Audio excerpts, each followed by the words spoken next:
Բազմամարդ քայլերթով է Բարգավաճ Հայաստանը սկսում նախընտրական քարոզարշավը։ Աբովյանի կենտրոնական փողոցներով անցնող Գագիկ Ծառուկյանին ու նրա թիմին տասնյակ մարդիկ են միանում։ ԲՀԿ նախագահին Հիսուս Քրիստոսի պատկերով գործվածք են նվիրում քայլերթի ժամանակ։ Ծառուկյանն ասում է, ինչ գործ սկսել է Հայաստանի համար, եռապատկելու է։ Ինչ արել եմ, պետք է կրկնակի եռակյան եմ, ամենակարևոր գործն ամենայն, ինչ խոսք եմ տվել, 10 անգամ ավելի շատ անել եմ, որ այդ հարգանքը, վստահությունը, հավատքը պահենք և պահպանենք։ Առանց ներքին համերաշխության հնարավոր չէ լուծել Հայաստանի արտաքին խնդիրները, համոզված են Ծառուկյանի թիմակիցները։ Մեր պատկերացումը շատ հստակ է։ Մենք հասարակության եւ ընդդիմադիր դաշտի համախմբմամբ գնում ենք ազգային համերաշխության ստեղծման։ Ոսկեպարից է սկսել իր նախընտրական քարոզարշավը ժողովրդավարական համախմբում կուսակցությունը։ Այս քաղաքական ուժի առաջին համարը Սուրեն Պետրոսյանն ասում է, Ոսկեպարը մեծ դեր է ունեցել իր քաղաքական գործունեության մեջ։ Ըստ նրա 2024-ին Տավուշը հանուն հայրենիքի շարժման ժամանակ այս գյուղում է ժամանակավոր բնակություն հաստատել։ Ոսկեպարցիներին եւ ընդհանրապես տավուշցիներին շատ շնորհակալ ենք այս ընդունելության, շատ ջերմ ընդունելության ու այս ամենի համար։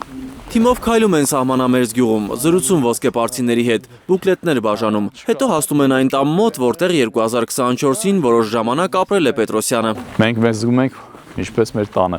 Սահմանամերձ գյուղի կանայք հաջողություն են մաղթում ժողովրդավարական համախմբում կուսակցության առաջին համարին։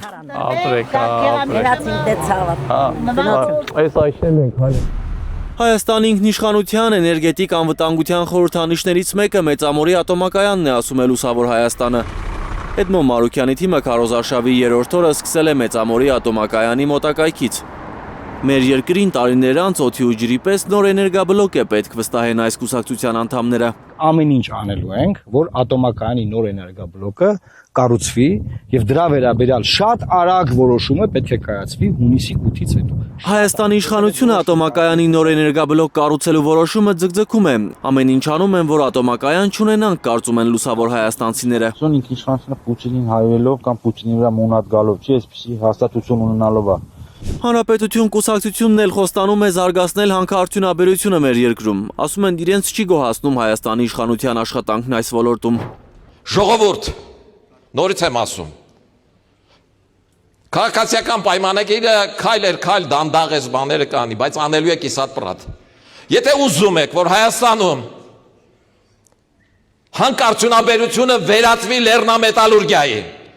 որ պղնձի խտանյութից ստանան խողովակ, ստանան հաղորդալար, որ պղնձի խտանյութից ստանան էլեկտրոնիկայի ապրանքներ, ձեր կվեն տվեք մեզ։ Ճանապարհային անվտանգության կանոններից են դժգոհ երևանցի տաքսիստները։ Ամեն խաչմերուկ պոտենցիալ տուգանքի մատերիալ դառնալու իսկական թակարդ է, բողոքում են Արման Թաթոյանին։ Քյավարում էինք, մի քանի օր առաջ մի հատ տղան ինձ ճիշտ բնութագրեց։ Ասեց, այս կառավարության ղեկավարը, որ գալիս էր իշխանության, ասում էր քաղաքացին տուգանքի մատերիալ չի։ Ասում է հիմա հենց արեք քաղաքացին դաժե մատերիալ չի։ Վարորդներին զայրացնում է նաև, որ բալային համակարգը շատ խիստ է։ Հայաստանում խախտումների համար նախատեսված 12 բալերը շատ արագ են սպառվում, պետք է այդ հարցը լուծել։ Որովհետև խախտումները շատ դաժան ձևով են, շատ դաժան ձևով արձանագրվում, անգամ չգիտես էլ։ Հա, հիմա գալիս է ասենք այսքան գիծը տրորում է մի փոքր, ասենք ոչ վթարային վիճակ է ստեղծվել, ոչ մի բան, խախտումը վրայից միավորն էլ, եթե խախտման տեսակով դուրս է գալիս, հետո ինչ է գալիս, դուք էլ մանավանդ տաքսի քշողների համար հատկապես դժվար է։ Հայաստանի շնորհապետական կուսակցությունը Շիրակ է գնացել իր ծրագրերը ներկայացնելու։ Քաղաքական ուժի ղեկավարը կոչ է արել Գյումրիի եւ հարակից բնակավայրերի վթարային շենքերի հարցը լուծել։ Այլ խնդիր, որ հանրապետության 80% բնակ ֆոնդը համարյա նման իրավիճակի մեջ է, բայց կան շինություններ, որոնք անմխիթար են։ Սա կարևոր է, որ բոլորս իմանան, մարդկանց խնդիրները բարձրաձայնել է պետք եւ ուշով հետևելու ենք, որ լուծվի։